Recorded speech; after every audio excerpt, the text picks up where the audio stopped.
Assalamualaikum warahmatullahi wabarakatuh.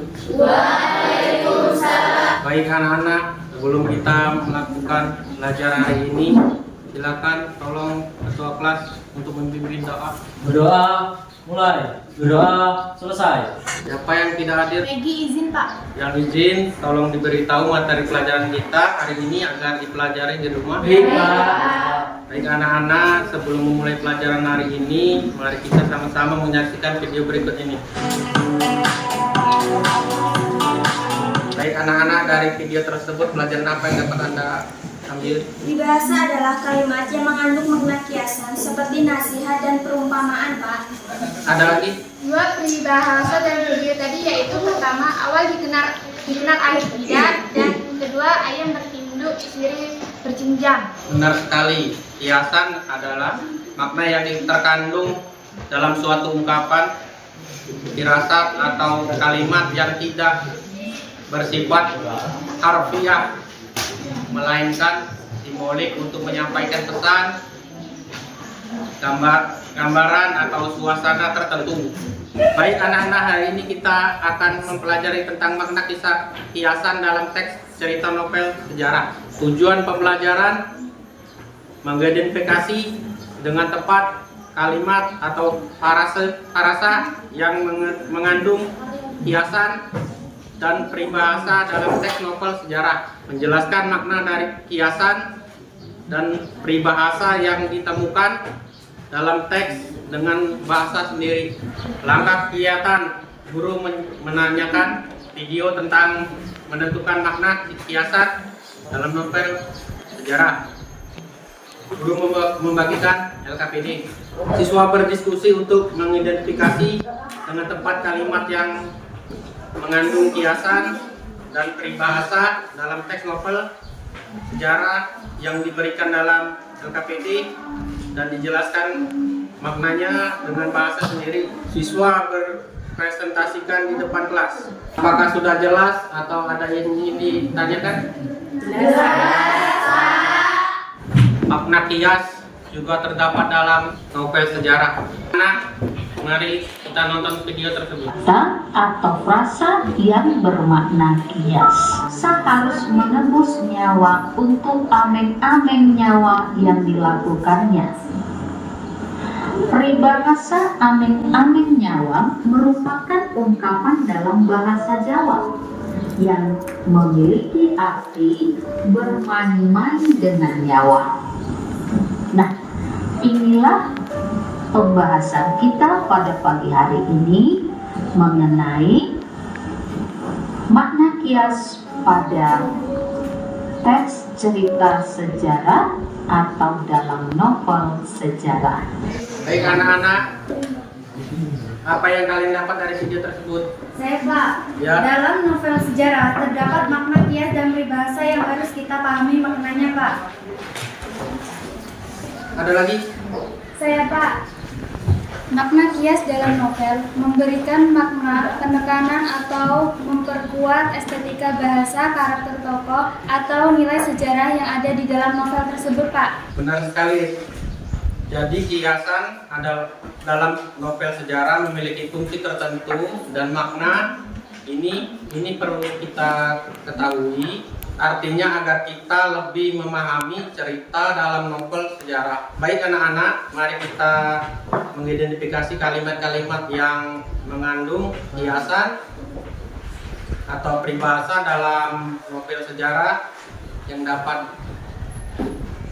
Bapak tayangkan, dan nanti kita akan mempelajari arti di dalamnya. Silakan kelompok 1 dibaca bab 1. Kita akan mencari kiasan atau peribahasa apa yang ada di sana.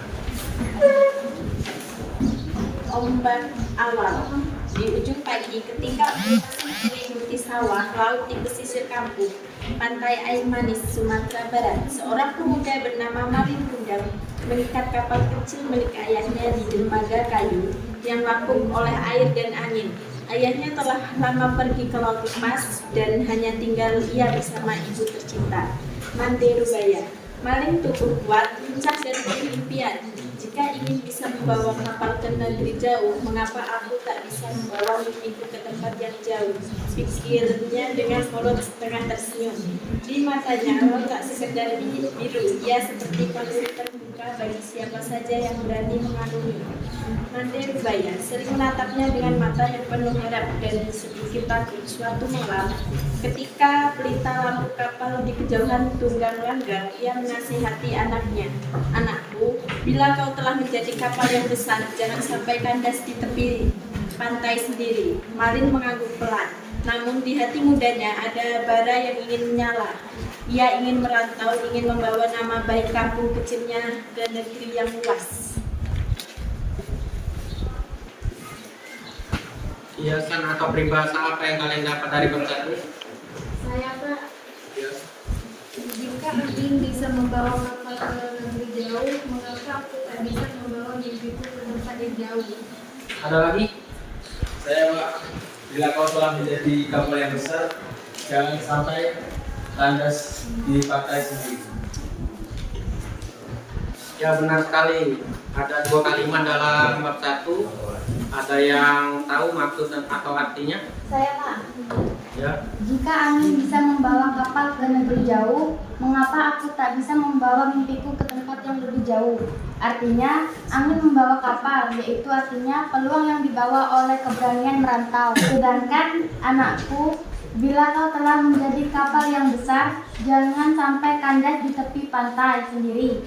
Bermakna, kalau sukses besar tidak bermakna kalau lupa asal. Benar sekali. Sekarang ke bab 2. Silakan untuk kelompok 2. Bab 2. Pelayaran ke rantau. Beberapa bulan kemudian, Malin diberi kesempatan merantau menumpang kapal saudagar. Ia berlayar menembus cakrawala hingga negeri asing. Kapal bergerak di atas laut yang luas, ombak menggulung. Angin bernyanyi, Malin memandang ke subsisi laut dan berseru dalam hati. Ombak kecil di pantai, ombak besar ke laut lepas. Di negeri seberang, Malin belajar berdagang, belajar pelayaran, dan perlahan menjadi kaya raya. Ia mengenakan kain halus, kapal dagang miliknya berlabuh di pelabuhan-pelabuhan.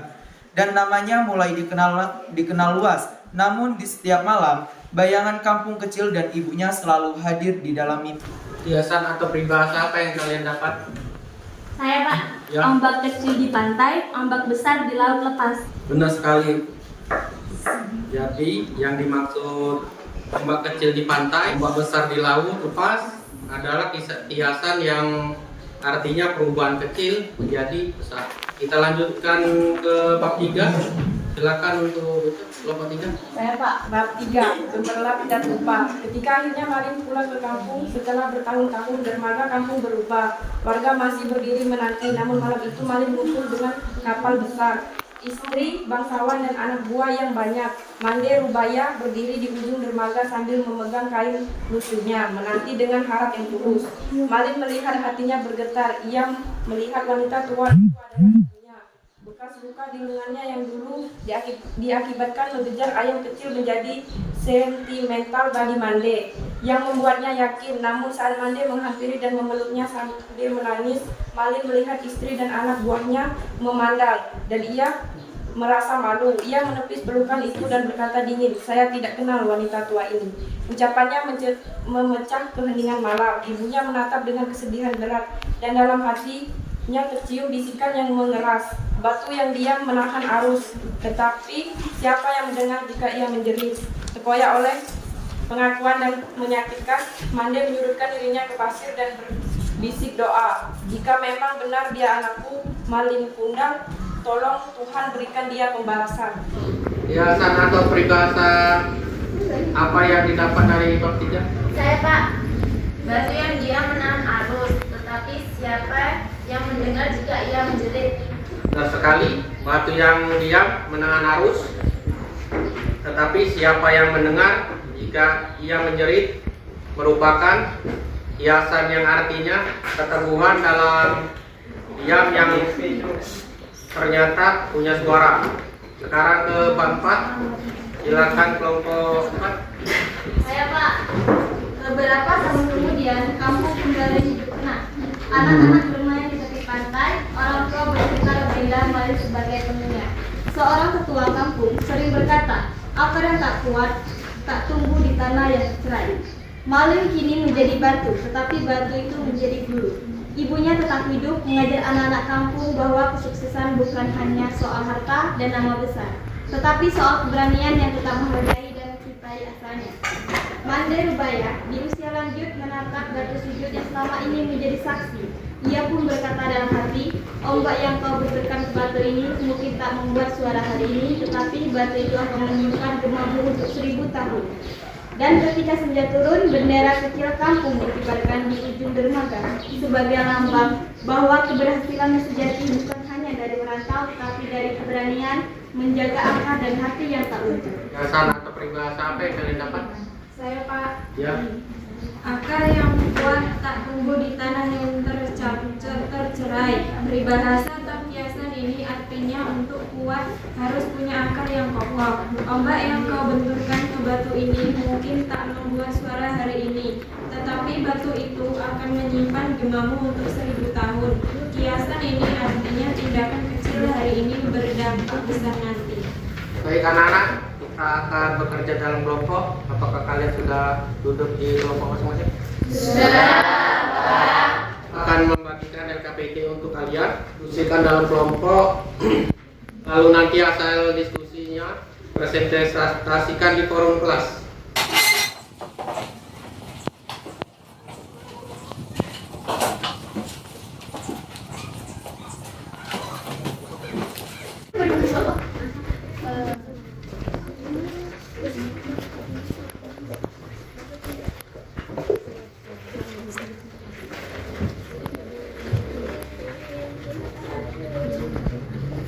Akan melanjutkan tugas LKPD-nya nanti kalau sudah dipresentasikan ke depan.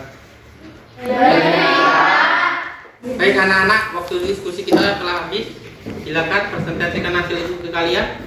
Kami dari kelompok 1 menemukan bahwa dalam bab 1 ditemukan kiasan, yaitu seperti bambu yang tertiup angin namun tak patah, yang artinya menunjukkan keteguhan dan ketahanan menghadapi tantangan. Benar sekali. Sekarang kelompok 2. Kami dari kelompok 2 menemukan bahwa di bab 2 ditemukan kiasan, yaitu ilmu bagai pedang yang tak berkarat. Artinya ilmu pengetahuan adalah senjata yang abadi dan sangat berharga. Ega, silakan. Saya Pak. Kami dari kelompok 3 menemukan bahwa dalam bab 3 ditemukan kiasan, yaitu seperti bayang-bayang pepohonan di malam hari. Musuh tak tahu kita ada. Artinya strategi gerilya yang tersembunyi dan tak terlihat oleh musuh. Yang kedua, bagaikan akar yang merambat ke dalam tanah. Rakyatlah yang menopang tegaknya pohon kemerdekaan. Artinya, rakyat adalah fondasi utama dan penopang kemerdekaan. Tanpa rakyat, perjuangan akan goyah. Silakan. Bab 4. Kami dari kelompok 4 menemukan bahwa dalam bab 4 ditemukan kiasan, yaitu jangan biarkan api berjuangan padam hanya karena kabut keraguan. Artinya, semangat perjuangan harus tetap menyala meski menghadapi keraguan atau kesulitan. Dan juga, sekali kita berdiri di atas bumi ini sebagai rakyat merdeka, maka bersyukurlah dan jangan sampai kita kembali menjadi bayang-bayang penjajah. Artinya, mengingatkan agar setelah merdeka kita jangan lengah hingga kembali dijajah oleh kondisi baru. Baik, semua sudah memaparkan hasil diskusinya. Pelajaran apa yang dapat kalian ambil dari pelajaran hari ini? Ya. Kiasan dan peribahasa memiliki fungsi penting dalam novel sejarah, yaitu memperkuat estetika bahasa, karakteristik tokoh, dan nilai sejarah atau budaya. Ada lagi? Saya Pak. Penting bagi kita untuk bisa membaca antara baris ungkapan-ungkapan dalam bentuk kias atau peribahasa agar dapat menemukan makna yang tersembunyi dan relasi dengan nilai yang ada dalam cerita sejarah, Pak. Silakan nanti di rumah mencari dari berbagai sumber satu novel sejarah yang di dalamnya ada kiasan atau peribahasa dan dikumpulkan pada pertemuan berikutnya. Kita ada evaluasi untuk mengetahui kemampuan kalian. Silakan klik link dalam grup kelas. Evaluasi sudah kita lakukan. Kita akhiri pelajaran hari ini. Assalamualaikum warahmatullahi wabarakatuh. Waalaikumsalam.